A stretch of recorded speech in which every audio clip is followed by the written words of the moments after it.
Welcome to another episode of Home Sweet Home. My name is Rod McCall. And I'm Scott Nichols. So, how do you decide how to spend your money? So in my house, we are opposite of all of the other couples right out there. I do most of the spending, and my wife is just like always holding back. Okay. She is much more, should I say, responsible with money than I am. All right. I have to say that in our household, we're very similar to that. Mm-hmm. Sherry hates to go shopping. Right. I'm not a big shopper myself, but a lot of times I'm more likely to blow money, maybe like on eating out or, oh, hey, look, and I'll buy. But with the advent of Amazon, I mean, I constantly have stuff showing up. Okay. Well, that's kind of where I was wondering about this in regards to what catches your attention on how to, on what to buy, stuff like that. I mean, okay. For example, beds are always on sale. It doesn't matter who's selling them. Beds are always on sale. Right. Whether it's President's Day, whether it's Easter, whether it's Memorial Day, whatever it is, they always got a reason to have beds on sale. But I also wondered about what are some of the ways that might encourage or draw you in? And I mean, does advertising work?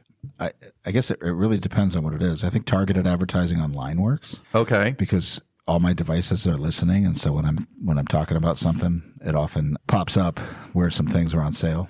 Okay. Well, again, I love the psychology that goes into so much of this. Mm-hmm. In fact, a lot of ad agencies have psychologists on staff to help guide and direct advertising.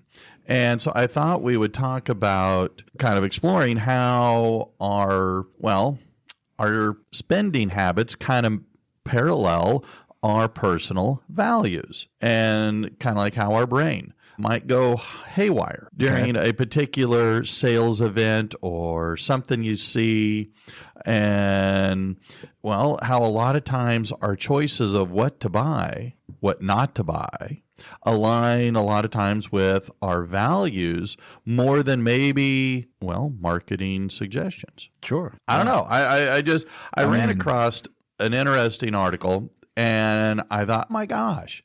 And so I thought maybe we could explore and unpack some of that. Sure. I mean, because let's talk about that. Okay. Because we all spend money. We all buy stuff. All right. Maybe it's stuff that we need. Maybe it's stuff that we want. Maybe it's stuff that we think is a good idea at the time, but turns out to be, maybe not really necessary. Okay. I don't know. Do you have stuff that you've bought that winds up in the garbage a year later? Sure. I mean, I have stuff that I buy that gets returned to Amazon before I even open it. So okay. Well, one of the things that ties into, again, our values and how we spend money. A lot of times it's our brain hates to lose. And so sometimes the way that we look at what we're buying, I got to go ahead and buy this because I don't know. Right. Like, okay, a good example for me would be, you go to a craft show or like, okay, over Christmas time, we went to Christmas Town, USA in Grapevine, Texas. Right. And they have a lot of people with little booths selling their little things. Yep. And those are the times where I'm more likely to buy something on impulse than I would if I'm walking through, the grocery store, Target, Walmart, that kind of thing. Oh, really? I'm just the opposite. I will walk around those kinds of places and, like at Grapevine and never buy a thing or never even want a thing. Okay. I just browse, just there for the atmosphere. I leave. Okay. I'm in the grocery store. And I see, that bag of chips, 4 for $5 or 5 for 4 for 10 or whatever. Uh-huh. I'm probably buying it. All 4? I definitely don't need them. Well, in this case, that particular store, you have to buy all 4 to get the price. Okay. So I would buy that. Which ties into the psychology. Our brain doesn't want to lose. Mm-hmm. You don't want to lose out on the special discount. Right. I see that as, usually these things are $4.50 or $5 a piece, and now it's $2.50 a bag. Mm-hmm. I'm down. And I will buy in bulk. Okay. Unfortunately, chips never last like bulk items do. they disappear within a couple of days. Okay. And again, that ties into the idea, which is why they market them that way, that we end up buying more to avoid the loss and to gain the value. Sure. I'm 100% in that trap. You give me a buy one, get one free, a buy two, get one free, a buy two, get two free, whatever. If I'm getting something free, even though I realize that it's not entirely free, I'm doing it. Okay. So I'm a sucker. Okay. Another way that they can get us is by limited time only, or there's only a few left. Like you're talking about online shopping. They might tell you, well, you know what? There's only 3 left. Yeah. See, when I see that on like Amazon, I'm like, that's a lie. Okay. There's no way that at Amazon there's only 3 left, because if there was, they would have been gone in seconds. Okay. So I don't believe that particular one at all. Okay. And that won't drive me to buy anything new. Fair enough. You also have those online auctions, and they'll tell you, well, it's a limited time only. You've only got a short window, so place your bid. Because what's interesting is that it feels like an adrenaline rush, but it's actually very highly stressful. Yeah, that's like a game at Vegas, right? That's that you literally are trying to win, and you're so interested in it. But I've never taken part in any of those either, save for maybe a couple of times on eBay to bid for a couple of things, but never serious bids, right? If I didn't win, I didn't care. I did, I forget what it was. It's been so long ago, but I did one of those online auctions. You could sign up for free. Sure. And they would give you 10 free bids. And then you could buy, I don't know how many more bids for a small amount of money. Right. I don't remember what it was. And so I went ahead and I did that. Yeah. Well, wouldn't you know, you go zip, zip, zip through those bids, because I place a bid. Well, then somebody overbids me by 50 cents. Right. So I overbid them by $1. And then they overbid me by 50 cents. Well, next thing you know, you've gone through all your bids and 3 minutes have gone by, 5 minutes have gone by. And then next thing you know, that thing's outside of now it's no longer a good deal. I can go down and buy it locally. And that's just like when you sign up for the loyalty card at a casino and they give you, $100 for free plays, right? But you can only use it on those, and you only get to claim any winnings after you've spent the $100. And so you spend 40, you win 20, you have to still spend 60. So you're still in the hole by the time you're done. And that's what they're saying. Again, when we look at our brain on that, once we get through to the end, a lot of times we we feel regret because, crap, I wasted the time, I wasted the money, and I wind up not getting, it wasn't what I thought I was getting into. Sure. And so, because we're trying to, Eric's mom was always into this, of going shopping, and she would come back with 3, 4, 5 bags of stuff. And she goes, I just saved $350 today. Look at what I got. Right. And my argument was, okay, you may have saved $350, but you spent $500 to save $350. What if you hadn't gone shopping at all? How much would we have saved? Sure. And so now, for my part, at the grocery store that I go to, there is a lot of the buy one, get ones. There's a lot of, sales going on. There's a lot of, buy multiple of this for a low price. But I only do that for the things that I normally buy. And I've actually gotten myself on a schedule to where I can exploit it so that I buy the right amounts and it holds me over until the next time that sale comes up. Perfect. And so I am, that's pretty much all I buy at that store. And so I'm always hitting the sales right when I need them. And I'm always getting stuff I'm always, I can walk in and easily save a third or more on my bill. And that's great, because a lot of times, and I'm not very good at this. I'm nowhere near as good as what you just described. But a lot of times we are not asking our question, do I need this? Instead, we're asking, is this a good deal? Right. And those are two totally different kinds of questions. Yeah. They can be a good deal, but what's the value of the good deal if I don't really need it? Yeah. I mean, okay, so at the grocery store up by my house, a lot of times they offer candy bars. Mars and Snickers and Mars and Hershey brands candy bars. I mean, no offense to the candy industry, but you definitely don't need that. Well, okay. But they will advertise buy 2, get 2 free. Yeah. Okay, but when you look at it, they've jacked up the price a little bit for the 2 you buy. And so you may save 50 cents across all 4 candy bars. Now, if you buy candy bars. Now, when I was in the classroom, a lot of times I would buy, the candy to give to the kids. If you got 95 or above on a test, or you got a perfect score on a test, then voila, here we go. Yeah. Or some of the other stuff we would do, I would contest winners. I would give them out. So it wasn't necessarily for me. It was just I'm buying it to give away. Right. To really benefit, you have to track the trends, right? And then you have to know what kinds of sales they have. Because like when they say, oh, $2 off 2, I'm not as enthralled with that as I am when it's a buy one, get one free. So is right? it... Because I'm going to save a lot more money with a buy one, get one free. So, and I know that they rotate the products that I buy one, get one frees through every like 3 weeks. And so I can buy just the right amounts. There is the option of too, like I noticed that there was a store closing of the brand that I buy stuff at. And, they're closing, so everything must go. And I recently went there and bought those same things, which are already on sale, but also got additional like 30 to 40% off those same items because they're closing that particular store. And again, that is hunting around, right? Yes. And I, when I was growing up, my mom, she would clip coupons and she would pull the ads.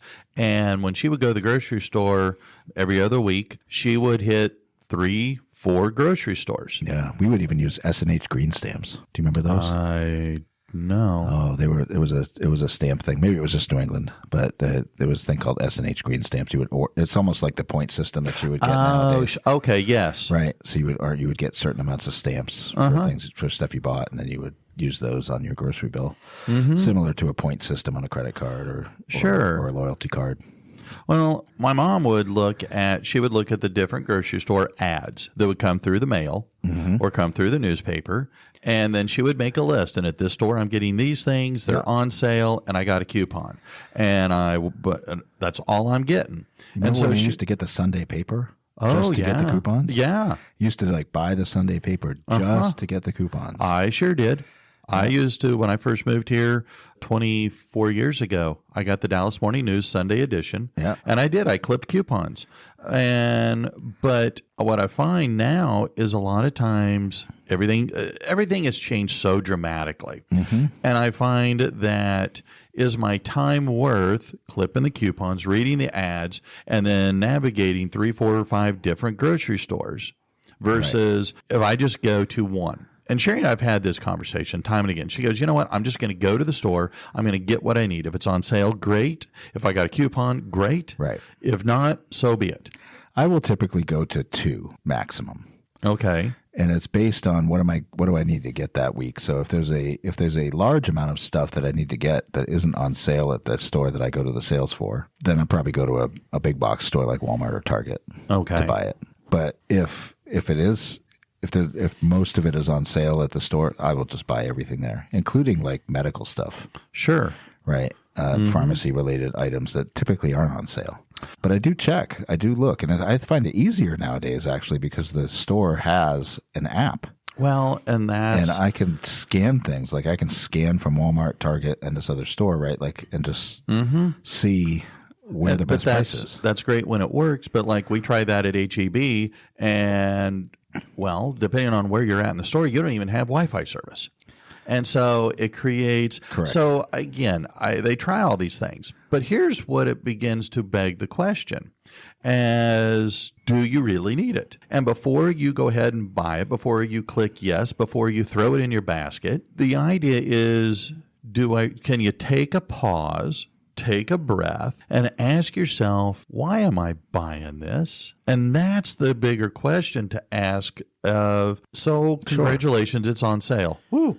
Do I really need this? Right. And a lot of times we're not asking ourselves these kinds of questions, which leads to then, boom, a lot of excessive spending, which the companies all make money, but not us. Fortunately, I feel like food is not where I spend my excessive money. Okay. Sadly, I do. Well, like at the grocery store, I will say that over the last 8-9 months, I've really curtailed my spending habits. So I'm a lot more aware of where I spend my money, how I spend my money. But another thing too that I found interesting is the impact that FOMO has on our spending habits. Okay. And we don't want to miss out on the good deal, on the special buy, whatever it is. I mean, Black Friday sales. Having worked at JCPenney's multiple years, we would have shoes would actually, because I worked the shoe department, they would actually mark shoes up to be marked down on, doorbuster specials and stuff like that. Sure. If you had been in 2 weeks before or you come 2 weeks later, you would actually get a much better deal on those same shoes. And I watched that happen again and again. But because it's Black Friday, we got to go, special deals, once a year deals, we better get now. And so we have that issue of FOMO. We don't want to miss out. I gave up Black Friday 12, 13 years ago. Okay. No interest in it. Oh, no. I just don't ever go unless it's something I can buy online, and usually I do the Cyber Monday. Yeah. And I've tracked the price for a while and I know that it's lower, then I'll do it. But it's pretty and I'm okay with waiting. Well, I think Black Friday has changed quite a bit over the last, few years. Definitely have no interest in the lines, the crowds, the chaos, any of that. Well, I don't know that you have that near as much because you start Black Friday sales 2 weeks before Black Friday. Right. And with stores opening at different times. Again, now granted, like you, I haven't gone Black Friday shopping in a while. Right. But I find that's a great day to sit in the pool. Oh. I mean, it's just anywhere. Nobody else is there. Okay. Fair enough. Well, depending on where you are in November, you might be you and the polar bears. But not only is it a Friday, but for me, that's a day off. So. Well, true. Well, some of the things that I found interesting in this article is basically talking about how to check your values before you click yes or go ahead and purchase that. Does what you're buying align with your idea of what is comfort or quality or experience? And so what are you getting out of this? And a lot of times we buy on sale because our brain says, ooh, better buy, versus does this really fit with who I am? Right. And so if we can kind of, again, take a pause and ask ourselves, why am I really buying this? And, just because it's a great deal, is it something that I will use, something that I need? Yeah. And so in essence, can you wind up actually fitting a value I think a lot of people would appreciate, and that is saving money. Because I go back to, what would you save if you didn't buy it at all? Right. The issue, I think, is that most people don't actually save the money. Like if you moved it out of your checking account and into a savings account, that would be different. Okay. So rather than actually give it to the store, just give it to yourself in a different account so that it's not visible in your regular account. Fair enough. Something else that kind of drives me a little bit nuts, and I've started paying more attention to advertising. Yeah. And that is watching the ads that say, you deserve, or give the perfect gift. So now advertisers are telling you, spend the money because you deserve it, or someone you care about deserves it. Sure. You want to be the hero. And so, again, they're trying to convince us to purchase something maybe we really don't want, don't really need, and doesn't really match who we are, what we stand for. I think as I've gotten older, by the way, it's easier to slough that stuff off, right? And just be like, that's not important to me. Sure. Right. When you're 20, you're like, I want everything. True. Right. When you're 50, you're like, there's only so much time left and I got to retire and there's other important things to me, right? Fair enough. But think about your children. Experiences. Think about the people that we know. All right. Are they all in the same mindset as you? Mm-hmm. Or do they fall victim, like so many folks, and I will admit that I've done this too, but guilt. Ooh, I should buy them something big. Not that they need it. Not that you can maybe afford it, but I feel kind of guilty. I argue at Christmas time, and this is not my idea. I'm stealing it from somebody, but Christmas is the time where we put a financial price tag on our friends and family. Yeah, I mean, I And think some people do that. I don't actually do that, but I feel like I don't care about the equality of the gift monetarily. I think it's important to have the value of the gift be something important to the person, right? So okay. it plays to their, or it satisfies some of an interest that they have or something, right? Mm-hmm. So I think buying some books for somebody who likes to read is great, or getting a gift card to a bookstore, Mm-hmm. right? Doing things like that. I asked my grandson, who has a birthday, right, soon, what do you want for your birthday? And he said, I want it to be a surprise. Okay. And I was like, but isn't there something you want? Mm-hmm. He goes, no, I just want it to be a surprise. Right? Okay. So that to me, that tells me that this value is carried down, but he's not looking for some monetary thing. He's looking for something that means something to him. Okay, fair enough. And that's exciting. But can we say that that's the norm, or can we say that's the exception? Absolutely not the norm, right? Fair Absolutely enough. not. And so that's kind of my point. And it was never the norm with me before. Well, I think as you get older, it gets easier to move towards that. Oh, absolutely. And that's why I say that how many times do we buy something based on guilt? Mm-hmm. Oh, I want to buy him something big. Or comparison, for example, well, everybody else is upgrading, I need to upgrade. I mean, how many times does Apple try and tell you to buy the new latest version of their phone as an upgrade? You don't need to, but, well, shoot, everybody else is doing it. Absolutely correct. Okay. Yes, everybody needs no. But I mean, I only buy their new phone every 3 or 4 years. So. Oh, shoot.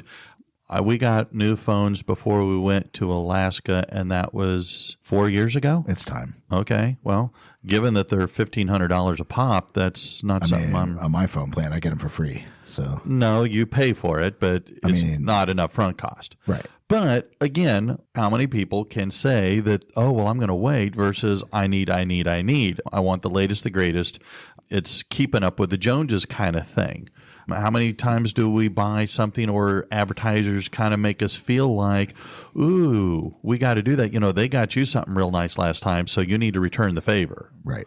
Or, again, all these things pull us kind of out of our normal comfort zone of what we want to spend, what we want to buy, into something that we wouldn't maybe do normally. Right. I mean, like I say, I agree with what you're saying about where you are personally. I feel like I'm leaning more that way myself. But I wasn't always here, right? Like that was, 10 years ago, it was very different. Mm-hmm. It was more the norm of how probably most people are. But where you're at now is more of a value base. Right. And if we can get more to a value-based spending, then are we doing a better job of aligning what we buy with what we believe? Mm-hmm. And that's kind of... And I think if you're young and are able to do that, you're gonna win a lot faster in life. I think so. You'll get wealthier faster. Yeah. You won't be as broke as much. And that's kind of the whole point of this, is being able to have confidence. Confidence that you're buying what you're buying. Right. For the right reasons, and not falling victim to advertising to go against what you stand for what you believe. And again, a lot of this too comes back to the culture that you live in. Yeah. Might be, your upbringing. And I will say that I felt I grew up poor. And I mean, my mom made a lot of our clothes growing up. I've been going through a bunch of old family photos, and my dad and I had matching suits. Now, granted, this is, mid-70s. And so, yeah. but my mom made a lot of our clothes. And I mean, it wasn't until, crying out loud, early 90s that I spent more than $20 on a pair of tennis shoes. Yeah. Because I'm going, you don't need to spend more than $20 on a pair of tennis shoes, because that's what I was brought up with. Right. And now I'm spending $150 on a pair of tennis shoes. I do think that for the most part, we live in the United States as a whole, but definitely in the DFW area, in a culture of keeping up with the Joneses. Oh, yes. 100%, right? Like, and I've heard people talk about it. I'm always saying I don't see it. I mean, I see it, but I don't feel it like they do, because I don't have the concern to keep up with anybody. Mm-hmm. It doesn't matter to me. Again, I think that's the place that I've reached, and not everybody has reached that. I'm not saying that I'm, somehow better than anybody, or anybody needs to try to keep up with me. I'm just saying, I think it's a function of age and values. Like you said, that like I've just gotten to a place where I don't really care about that. And that is that if we can get there, Yahoo. Yeah. But I don't know that I can't tell you how to get there. No. I think it's just a matter of time. Well, and that's where I like this topic of, does our spending match our personal values? Because if we're spending money, well, whose values are we following? Ours or someone else's telling us what is right and what is just? Sure. And so, I mean, I look back and I'm better understanding the example that my parents provided of being smart, being thrifty, and I don't know that they were cheap, far from it. I mean, but these were people that, well, were raised, post-Depression, right? That their parents survived the Depression. And so they shared their money values onto my parents, who passed it on to my sisters and I. And I think all four of us have gone through different phases of, well, we suddenly found ourselves making more money, so we kind of broke out of that. But I think we're all finding our way back into where you're saying that you are, spending money on what I feel is important, and I'm not worried so much about keeping up with the Joneses. I'm not worried about the image of the car I drive, the clothes I wear, the house I live in. And making, again, your spending fit more of your values. Right. And so, absolutely. Because I think that, well, I will say this in all of my my adults that I'm counseling, money is one of the big stressors on each one of their marriages. And I know when I was married to Eric's mother, finances was a huge issue. And so my wife and I have rarely had any conflict at all in our marriage, but if we have, it's been about money. Sure. I mean, money is a big deal, right? And because it does tie to your values, what you do with it. And so, when my values and her values don't line up, and it shows itself in money transactions, that's a big deal. If we can think of money as a tool, not a scoreboard, how much of a difference could that make for us as an individual? How could that make a difference for us as a couple? And how much of a difference could that make in the numbers that are in our Which is bank interesting account? Because in the technical sense, right, money is a financial instrument. It is a tool. Yeah. Right? That's how it's considered. And so what you do with it can either, grow wealth or diminish it or provide your needs or not. I mean, it is a tool. That's all it is. And so when you're making a purchase, does it enhance your life or does it enhance your image? Right. If it's enhancing your life, I would encourage you to buy it. If it's enhancing your image, I would be then asking more questions about, why do I need this? Which is why I don't go to the hair salon anymore. Yeah. I get that. And, it's much easier to buy a 20-pack of razors for $3 and shave your head than it is to go to the hair salon. I'm not there yet. I still have a decent head of hair. So it's freeing, man. It's really freeing. Is it? Okay. Well, but you have a lot more hair than I had when I did it. Well, that is true. I don't know why. I don't know how. But you know what? I will keep this going. At the end of the day, though, however we spend our money, if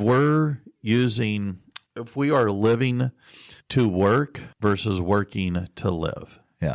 If we're working to live, then the money is controlling us. If we're living to work, we're controlling the money. Right. And I find it, again, interesting issues related to money. And I liked the idea that how we spend money is a reflection of our values. Right. And the value we put on money. So anyway, that's kind of what I got here. So we'll wrap it up.